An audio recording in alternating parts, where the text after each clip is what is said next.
What's going on, you guys? Welcome back to my channel. It's your boy Ronde here, and I'm back with another video. So in this video, I know this is not a weather update like that, but this is something we should watch out for because of what I saw on the GFS models when I was just filming one of my other videos. And sorry for the glare. I'm out here outside. It's pretty hot outside too. Supposed to be getting some storms later on this week into the weekend and early next week as well. Got to make sure that actually happens because North Carolina has some unpredictable weather most of the time. So with that being said, in this video, I'll be talking about the hurricane that potentially could be impacting Florida, or a tropical storm or a depression, however this forms into. But the GFS model was hinting at towards the end of the run, around June 6th time frame, that we could potentially be seeing tropical development just southwest of Florida. Now, the hurricane season for the Gulf and the Atlantic is supposed to be below average or near average. The West Coast is supposed to have a slightly above average hurricane season because they're going to have warmer waters. So California, Hawaii, Oregon, Mexico going to have to be on alert for potential back-to-back tropical storms, hurricanes making landfall, especially Hawaii. That is a straight island. So we do not need any significant hurricanes, catastrophic hurricanes making any landfall for Hawaii like that.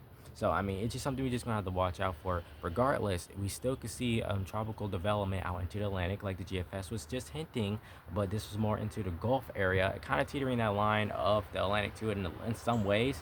So it's just something we're gonna have to watch out for because we can clearly see that, and because June 1st is when hurricane season starts for the Atlantic, and I think the Gulf as well. And going into the June 6th, and we already potentially could see some tropical development, and it was trying to go straight. It like stalled down there. It just stayed down there a little bit. It didn't even try to move forward. It's like was slow. Then it tries to move forward towards the end of the run and start impacting the southwestern Florida. And it will still be some winning, rainy conditions out there in Miami if this does happen. But again, this is a big if. The models can obviously switch back and say this won't happen, and it might can show again. It's just something we're gonna have to watch out for. So as we get closer, and if the meteorologists start seeing this, I'm pretty sure they already have seen this. Um, then they probably gonna be getting stuff prepared for extending hurricane hunters down there and see what's actually going on if this thing does form an eye. So because this looked like it could have been either a high end tropical storm, low end hurricane impacting Florida.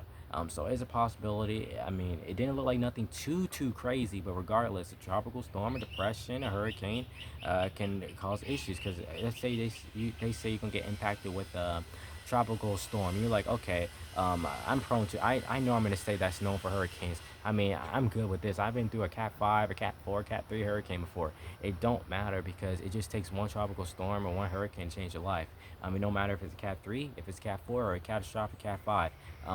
I mean, it can be a high-end tropical storm or low-end tropical storm. It can still bring gusty winds, strong gusty winds, and also can bring flooding.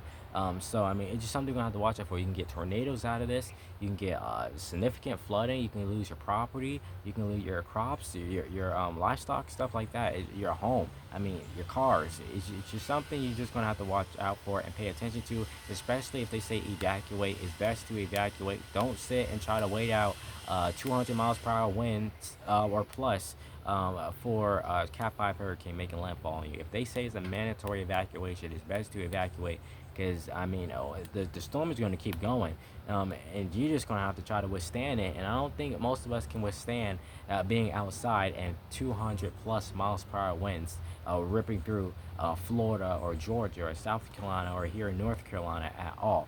Nobody really can. Even down there in the Gulf states for like Alabama, Mississippi, Louisiana, back towards Texas, it's just best to evacuate if they say. Because I remember back in 2018, where I live in coastal North Carolina, was basically a direct landfall from Hurricane Florence that dropped 31 inches of rain in my city.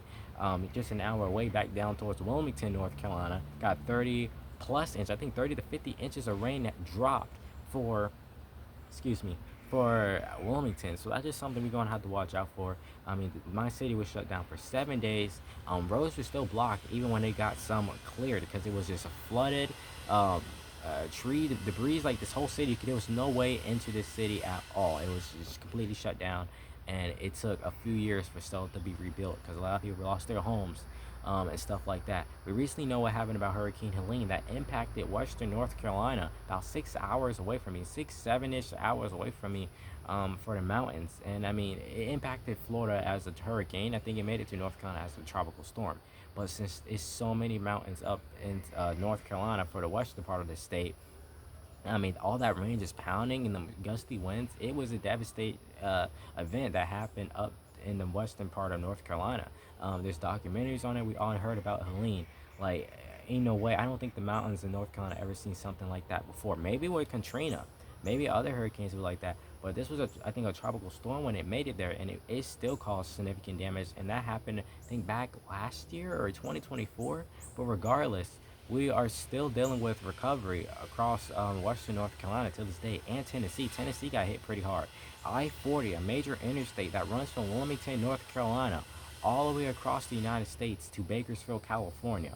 Um, I-40, once you start getting that Tennessee, and North Carolina state line, collapsed. And I think they're still rebuilding it to this day, or they're almost finished. But regardless, I mean, it was just a devastating event that happened up there. All 100 counties in North Carolina was impacted by this storm with winds, gusts. I remember we was out in Publix, going to Publix, and it was the storm was like, again, 6, 7 hours away from us. It wasn't even going to be riding up the coast. It went straight inland in the United States for the southeast. It was so windy and so rainy, it wasn't even funny. And I live all the way on the coast, right off the Atlantic, in North Carolina. So I mean, so if it was that windy, rocking your car, you saw some cars doing little movements in the parking lot, moving buckets and stuff. Power was going out and stuff like that. Trees was falling.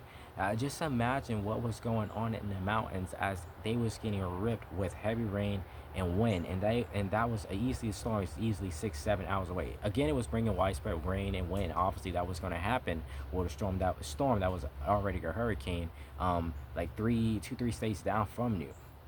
So it's just something you gotta have to watch out for. So I hope you guys enjoyed this video. Didn't want to hold you guys too long, but that's what the models are hinting on, for at least the GFS model. The European model, it didn't go all the way out for the software that I use. So it might have showed the same thing. Mobley was saying the GFS is over exaggerating. It's a little too early for that. But I mean, regardless, hurricane season do start June 1st, and June 6th is already showing a depression, storm, tropical storm, or a hurricane trying to impact Florida. So with that being said, it's your boy Arande out.